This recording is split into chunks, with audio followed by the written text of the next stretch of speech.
Hello students, मैं हर्षित आप सभी के सामने लेकर आया हूँ एक नई वैकेंसी एमपी की जीडी कांस्टेबल की वैकेंसी। अभी आप लोग इस वैकेंसी का काफी समय से इंतजार कर रहे थे और वो वैकेंसी हाल फिलहाल में आ गई है। और एमपी एम्प्लॉय सिलेक्शन बोर्ड के द्वारा ये वैकेंसी का अनाउंसमेंट किया गया है और इसमें कम नहीं है वैकेंसी 7500। और जो लोगों को बेसब्री से इंतजार था और जो लोग एमपी कांस्टेबल की तैयारी के लिए बचे हुए थे उनकी वैकेंसी आ चुकी है। एमपी कांस्टेबल की टोटल 7500 वैकेंसी है। ठीक है, तो 7500 वैकेंसी है भाई एमपी के छात्रों के लिए। बिल्कुल लग जाओ तैयारी में।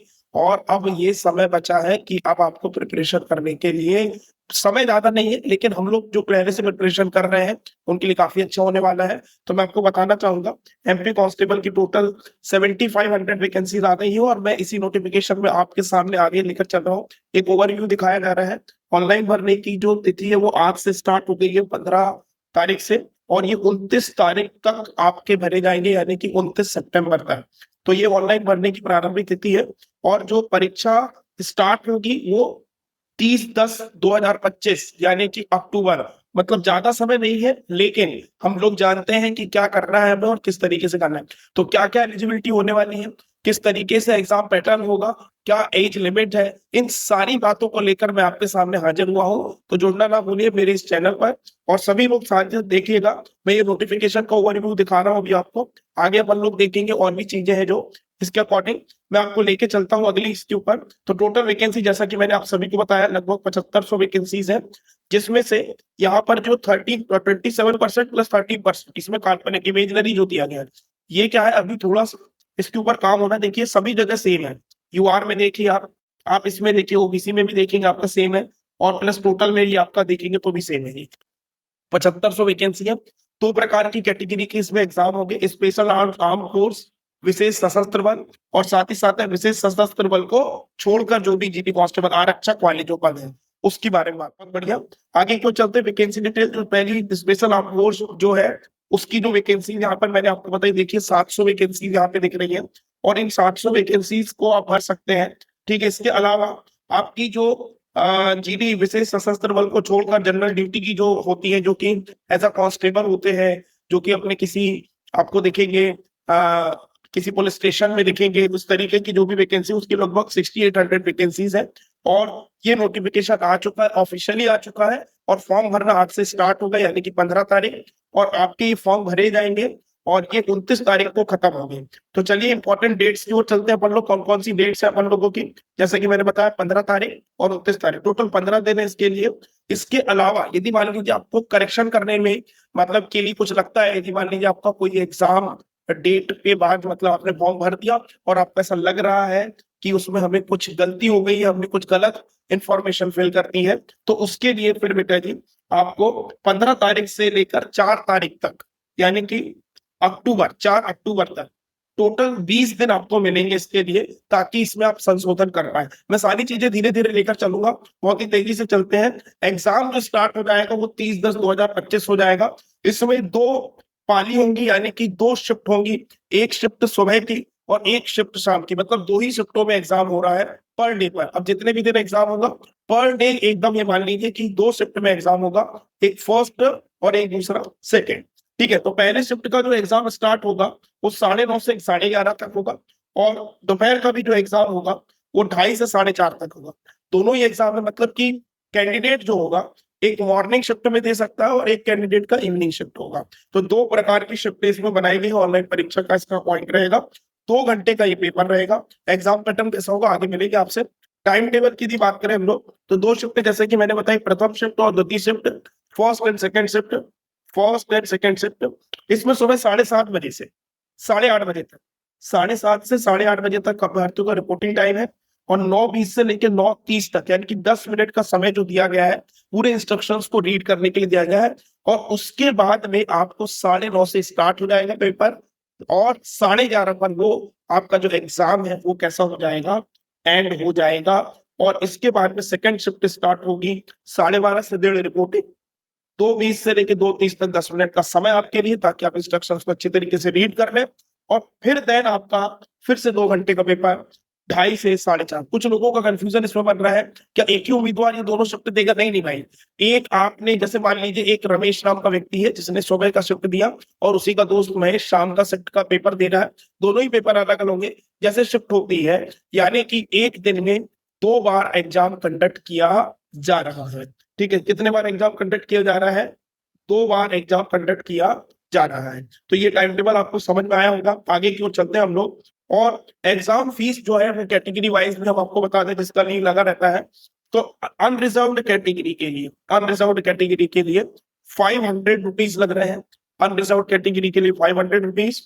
इसके अलावा आपका SC, ST और OBC यानी कि अन्य पिछड़ा वर्ग यानी कि OBC हो गया, अनुसूचित जाति शेड्यूल कास्ट और अनुसूचित जनजाति शेड्यूल ट्राइब, इन सब के लिए 250 रुपए लगेगा आपका। और इसके अलावा जो भी हैंडीकैप्ड पर्सन है, चाहे वो किसी भी कैटेगरी के हो, उनको 250 रुपए लगना है। इसके अलावा यदि आप इसके अलावा जो पैसा लगने वाला है जैसे कि 500, यदि आप कियोस्क के माध्यम से भरेंगे तो 500 + 60 यानी कि 560 और 250 + 60 यानी कि 310, ये आपके पैसे लगने वाले हैं। ये OBC कैटेगरी के लिए, ये UR कैटेगरी के लिए। अभी इसके अलावा मैं आपको बता दूं, यदि आप खुद के द्वारा यदि इस फॉर्म को भरते हैं तो आपको सिर्फ 20 रुपया लगेगा। लेकिन गलती ना करें, आप फॉर्म भरवाएं, MP पोर्टल जाके भरवाएं, MP ऑनलाइन जाके भरवाएं, मैं यही सजेस्ट करूंगा। लेकिन आप यदि प्रोफिशिएंट है, यदि आपको आता है भरते, तो आप बिल्कुल बहुत ध्यान से अपनी चीजों को भर सकते हैं। और ये चीज है, ठीक है। सीधी भर्ती और बैकलॉग वैकेंसीज के लिए कोई भी फीस नहीं है, निरंक यानी कि 0 रुपीज रखा गया है। आई होप आपको अंडरस्टैंड हुआ होगा। आगे क्यों चलते हैं अपन लोग। क्या करेक्शन फीस जो है वो क्या रहेगी? करेक्शन फीस जो रहेगी, यदि मान लीजिए आपने यदि क्या किया, प्रश्न पत्रों की संख्या में 1 यदि आपका है तो 20 रुपए, आवेदन पत्र में प्रत्येक बार संशोधन किए जाने वाले शुल्क और आवेदन पत्र में प्रत्येक बार संशोधित किए जाने पर पोर्टल शुल्क। ठीक है, आप खुद से कर रहे हैं 20 रुपए, पोर्टल से जाके करवा रहे हैं तो 40 रुपए। मतलब यदि आप MP ऑनलाइन से जाके करवाते हैं तो आपको उनका पोर्टल चार्ज देना होगा, और खुद से यदि आपको पॉसिबिलिटी बन रही है तो आपको 20 रुपए ही लगेगा पर पोर्टल चार्ज। आई होप आपको अंडरस्टैंड हो गया होगा। ये आप खुद से कर लीजिए और ये पोर्टल से जाके करा लीजिए। ठीक है, चलिए खैर आगे क्यों चलेंगे अपन लोग। एलिजिबिलिटी क्राइटेरिया की यदि बात करें तो देखिए 2 फेज में एग्जामिनेशन हो रहा है। मैंने यहाँ पे बना दिया है आपके सामने, एक फर्स्ट फेज का एग्जामिनेशन है और दूसरा सेकंड फेज का एग्जामिनेशन है।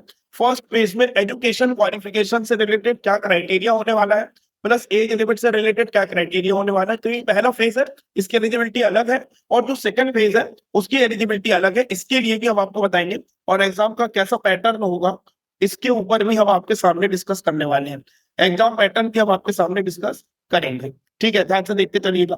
एग्जाम पैटर्न भी हम आपके सामने डिस्कस करने वाले हैं। Thank you. आगे क्यों चलेंगे।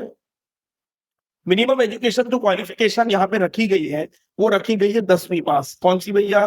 10वीं पास यदि कोई है, अनारक्षित वर्ग, अनुसूचित जाति और अन्य पिछड़ा वर्ग, मतलब कि अनरिजर्व कैटेगरी और शेड्यूल कास्ट और OBC के छात्रों के लिए ये जो शैक्षणिक अर्हता रखी गई है वो रखी गई है 10वीं पास, यानी कि 10+2 से प्रमाणीकरण जो अपने को सर्टिफिकेशन मिलता है, या तो वो या 10वीं पास में अपन लोग, या हायर सेकेंडरी या समकक्ष परीक्षा उत्तीर्ण की गई, यानी कि कुल मिला के आपका ये जो एजुकेशन क्वालिफिकेशन इसमें मांगा है वो 10th पास तक का मांगा गया है। और इसी से रिलेटेड भी सवाल आपको देखने को मिलने वाले हैं। आगे की ओर चलते हैं अपन लोग। ST कैटेगरी के यदि कोई छात्र 8वीं पास भी है तो वो भी इस परीक्षा में बैठ सकते हैं, लेकिन 8वीं क्लास पास होना चाहिए, उत्तीर्ण होना चाहिए, इस बात का ख्याल रहे। तो आपको देखना पड़ेगा UR, OBC और SC, ये 3 एग्जाम ऐसे हैं जिसमें आपको जो शैक्षणिक अर्हता है वो 10वीं है, यानी कि 10th पास एजुकेशन क्वालिफिकेशन मांगी है। साथ ही साथ में ST के लिए 8वीं पास मांगी है। आई होप आपको अंडरस्टैंड हो गया होगा। आगे तो चलते हैं एज लिमिट की यदि हम बात करें तो देखिए एज लिमिट, भाई MP की वैकेंसी तो MP के लोगों को तो मिलेगा ही प्रिविलेज, और MP के लोगों को यदि प्रिविलेज मिल रहा है तो इस बात का ये मतलब है कि आपको प्रिविलेज मिलने वाला है यदि आप MP से बिलोंग करते हैं तो MP के यदि कोई भी पुरुष छात्र है मध्य प्रदेश के अनारक्षित यानी कि अनरिजर्व्ड छात्र, उनको 33 साल की आयु सीमा दी गई है, 33 ईयर्स, ध्यान रखिएगा। इसी के साथ में EWS वाले जो भी कैंडिडेट, इकोनॉमिक वीकर सेक्शन वाले जो है, उनको भी 33 वर्ष का आयु सीमा दी गई है, यानी कि कुल मिला के 33 ईयर्स जनरल कैटेगरी के कैंडिडेट के लिए, जो कि मेल है, जो कि क्या है, मेल है। आगे की ओर चलेंगे। पुरुष और महिला अन्य प्रदेश के आदिवासी सभी अध्यक्ष, मतलब यदि मान लीजिए आप एमपी के नहीं है, मान लीजिए आप यूपी के हैं, आप भी भर सकते हैं इस फॉर्म को, लेकिन उसके लिए भी चाहे आप पुरुष हो चाहे आप महिला हो, आपको 33 वर्ष की मैक्सिमम एज लिमिट दी गई है। इसके बाद आप मतलब आप क्वालिफाई नहीं कहलाएंगे, आपका उसमें एलिजिबिलिटी नहीं बनेगी। और ये सारी एजेस जो भी कैलकुलेट की जाएगी 29/9/2025 से कैलकुलेट की जा रही है, यानी कि 29/9/2025 मतलब कि 29 सितंबर जो लास्ट डेट है एग्जाम फिल करने की, लास्ट डेट है जो एग्जाम फिल करने की, ठीक है। तो ये चीज है, आपको समझ गए आप लोग सभी। तो ये होंगे अपन लोगों का लास्ट डेट है जो एग्जाम फिल करने की, इस चीज का ध्यान दीजिएगा। इसके अलावा आपको यहाँ पर मैं बता दूं, महिला कैटेगरी सभी अभ्यर्थी, मतलब चाहे वो अनरिजर्व्ड कैटेगरी की हो, चाहे वो ओबीसी कैटेगरी की हो, चाहे वो एससी की हो, चाहे वो एसटी की हो, या अदर कोई हैंडीकैप्ड कैटेगरी हो, या कोई भी अदर कैटेगरी हो, तो आपको 38 ईयर्स का एलिजिबिलिटी क्राइटेरिया फॉलो करा जा रहा है। मतलब आपके लिए 38 ईयर्स है, 38 ईयर काफी अच्छा है। और पुरुष के लिए आप भी जो भी ओबीसी, एससी और एसटी, इनके लिए भी 38 ईयर्स का क्राइटेरिया रखा गया है। आई होप आपको अंडरस्टैंड हुआ होगा। तो चाहे ये एज लिमिट की कंडीशन आपके सामने आ गई। अब एग्जाम पैटर्न को डिस्कस करते हैं, जो सबसे ज्यादा इंपॉर्टेंट है, जो चीज समझने वाली बात है। आइए जल्दी से सभी लोग जुड़ जाए। तो प्रथम चरण मतलब 2 चरणों में इसका होगा, एक होगा फर्स्ट फेज और एक होगा सेकेंड फेज, ठीक है। तो फर्स्ट फेज और सेकंड फेज का क्या कॉन्सेप्ट है, इसके ऊपर बात करें तो हिंदी में आएगा आपका ये पेपर, हिंदी और इंग्लिश दोनों लैंग्वेज में होगा, डोंट वरी, ठीक है। और इसके लिए आपको मैं बता दूं, जो फर्स्ट फेज है आरक्षण जीडी के लिए है, इसमें क्या होगा, प्रथम चरण जो रहेगा हिंदी भाषा में बहुविकल्पी पर एमसीक्यू रहेगा आपका, साथ ही साथ में इसकी अवधि रहेगी 2 घंटे। कितने घंटे की अवधि रहेगी इसकी? 2 आवर्स की, ठीक है। अंकों के अधिकतम इसमें 100 अंक दिए गए हैं। सही प्रश्न करने के ऊपर 1 नंबर प्लस मिलेगा, और गलत करने पर 0, यानी कि कोई नेगेटिव अंक नहीं है, नो नेगेटिव मार्किंग, कोई भी नेगेटिव मार्किंग इसमें नहीं है। अच्छा, 3 तरीके के सब्जेक्ट इसमें है, 40 नंबर, 30 नंबर और 30 नंबर। 40 नंबर जो है यानी कि आपका जनरल स्टडीज है, उसके अलावा आपका आपका जो क्या बोलते हैं बौद्धिक क्षमता है, मानसिक अभिरुचि, यानी कि इसमें मैथमेटिकल एप्टीट्यूड होगा, मैथ्स होगा एंड रीजनिंग होगा इसमें। और सॉरी सॉरी सॉरी मिस्टेक है ये, 1 मिनट देख लीजिए। इसके अंदर आपकी रीजनिंग होगी, और साथ ही साथ में विज्ञान एवं सरल अंक गणित जो है, यानी कि आपका गणित और विज्ञान यानी कि साइंस, साइंस एंड मैथ्स, ये 30 नंबर का होगा। मतलब जीएस आएगा 40 नंबर का, 30 नंबर का रीजनिंग और 30 नंबर का आपका मैथ और साइंस होगा। क्लियर है सभी को? तो इस तरीके से अपन लोगों का किया जा रहा है। अब इसमें कैसे लोगों को निकाला जाएगा, तो जो भी मतलब जैसे वैकेंसी है, यानी कि कितनी वैकेंसी है, 7500 वैकेंसी, इसका 7 गुना, इसका 7 गुना वैकेंसी निकाली जाएगी। देखिए लिखा हुआ है 7 गुना अभ्यर्थियों को कट ऑफ अंक से पार किया जाएगा। तो ये हो जाएगा, ठीक है, 52,500 लोगों को ये क्या करेंगे हम लोग, निकालेंगे, ठीक है ना। 52,500 लोगों को हम लोग निकालेंगे, जिसमें इस बात का ख्याल रखेंगे कि इतने लोग निकाले जाएंगे और इसमें से हम लोग आगे के एग्जामों में चूज किए जाएंगे, ठीक है ना। तो आगे के एग्जाम के लिए सेकंड फेज के लिए क्या रहेंगे, वो लोग एलिजिबल रहेंगे जो भी 7 गुना लोग ज्यादा मतलब कट ऑफ मार्क्स से निकाले जाएंगे। इसलिए कट ऑफ मार्क्स अभी डिसाइड नहीं किया गया है, आगे की ओर चलेंगे अपन लोग, ठीक है। कट ऑफ मार्क्स इसलिए डिसाइड नहीं किया गया है, आगे क्यों चलते हैं अपन लोग देखेंगे। सेकंड फेज जो होगा उसमें जो फिजिकल एग्जाम होना है, तो उसके लिए शारीरिक मापदंड के लिए क्या क्या है, ठीक है। तो देखिएगा यहाँ पर स्पेशल आर्म्ड फोर्स के लिए एक अलग नोटिफिकेशन है, जिसमें आपको ये अनारक्षित यानी कि यूआर और ओबीसी को देखना है ध्यान से, और एससी और एसटी को जरूर ध्यान से देखना, क्योंकि जनरली कैंडिडेट इसी कैटेगरी में बिलोंग करते हैं।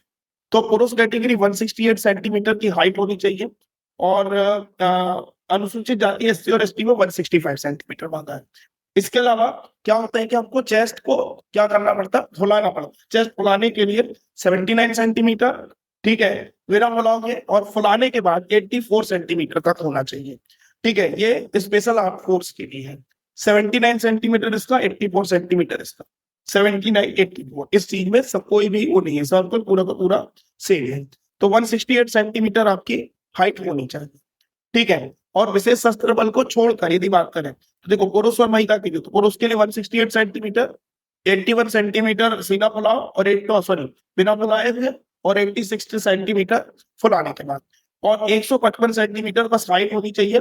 महिलाओं के लिए ये चीज नहीं लागू है, यानी कि जो अपना चेस्ट का फुलाने का जो कॉन्सेप्ट है ये महिलाओं के लिए नहीं है। आगे क्यों चलेंगे अपन, ठीक है, क्लियर है सभी को, आगे क्यों।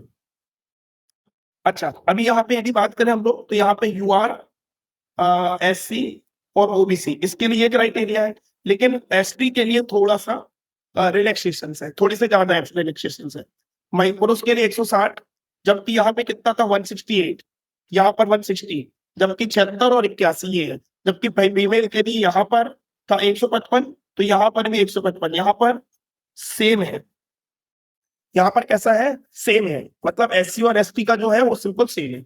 आगे तो चलेंगे सेकंड फेज, फिजिकल एग्जाम जो है। फिजिकल एग्जाम में क्या होगा, देखिए पहले तो ये हो गई क्राइटेरिया, एलिजिबिलिटी क्राइटेरिया था भाई, ये क्या था एलिजिबिलिटी क्राइटेरिया कि ये होने होना चाहिए 168 सेंटीमीटर हाइट होनी चाहिए, है ना, 155 लड़कियों की होनी चाहिए। इसके अलावा 3 एलिजिबिलिटी क्राइटेरिया है। 800 मीटर का रन है इसमें पहले, मतलब इसके लिए आपको एक बार का मौका दिया जाएगा, और इसकी भी कैटेगरी बनाएगी कि इतनी देर में यदि आप कंप्लीट कर लोगे तो आप कितने नंबर मिलेंगे, मैं भी दिखा रहा हूँ उस चीज को। लॉन्ग जंप है और शॉर्ट पुट है, तो इनके सबके मार्क्स हैं।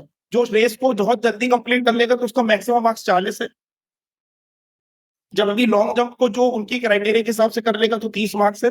शॉर्ट पुट के लिए 30 मार्क्स। शॉर्ट पुट के लिए यदि बता दें तो आपको गोला फेंक जिसे कहते हैं, क्या कहते हैं, गोला फेंक। गोला फेंक 7.26 किलोग्राम का गोला फेंकना होगा, जबकि फीमेल को 4 किलोग्राम का गोला फेंकना होगा हर कैटेगरी में, इस बात का ध्यान दें। चलिए, 800 मीटर की दौड़ के एक अवसर और लंबी और गोला फेंक हेतु 3 अवसर प्रदान किए जाएंगे, मतलब आपको 3 बार। अब 3 बार में जो बेस्ट ऑफ 3 होगा, यानी कि बेस्ट ऑफ 3 जो होगा वो आपका एलिजिबल माना जाएगा, ठीक है, समझ गए, बहुत अच्छी बात है ये तो। अब देखिए जैसे मान लीजिए इसमें क्या क्या अपन लोग को ध्यान रखना है, तो 800 मीटर की जो दौड़ है, इसमें 800 मीटर की दौड़ जो है इसमें यदि आप 198.3 सेकंड से अधिक समय लें, 198.3 सेकंड से अधिक समय लें तो आपको 0 मिलेगा। आपने 196 सेकंड लिया से 198 सेकंड के बीच में यदि लिया तो आपको 1 नंबर मिलेगा, है ना, समझ रहे इस तरीके से। ऐसे 194 पॉइंट से 196.4 के बीच में यदि आपने सेकंड में पार कर ली तो आपको 2 नंबर मिलेगा। इसी तरीके से कैटेगरी है, आपको 15 नंबर मिलेंगे 160 में। तो ये पूरी बेटा आपकी लिस्ट बनी हुई है, इसका नोटिफिकेशन का पीडीएफ मैंने दे दिया, इसलिए मैंने लिख दिया है रेफर फ्रॉम नोटिफिकेशन, कि आपको कितनी देर में कंप्लीट करना है इसका ध्यान दिया, तो आपका ये कॉन्सेप्ट बन जाएगा कि हमको इतनी देर में खत्म करना है, ठीक है। ये चीज क्लियर हो गई सभी को। आगे को चलते हैं, ऑनलाइन एग्जामिनेशन सेंटर की ओर चलेंगे, और हम आपको बता दें कि यहाँ पर आपका जो सेंटर भोपाल, रीवा, इंदौर, सागर, जबलपुर, सतना, खंडवा, सीधी, नीमच, उज्जैन और रतलाम, इन जगहों पर आपका एग्जामिनेशन सेंटर है। तो जो भी आपके शहर से नियर बाई दिख रहा है तो आप वहां से कर लीजिए और ज्वाइन कर लीजिए और देख लीजिए ऑनलाइन परीक्षा केंद्र कहाँ कहाँ पर है। और इसी तरीके की कुछ अच्छी वैकेंसीज के लिए हमारे साथ जुड़ना ना भूले, हमारे अपने यूट्यूब चैनल पर। Thank you.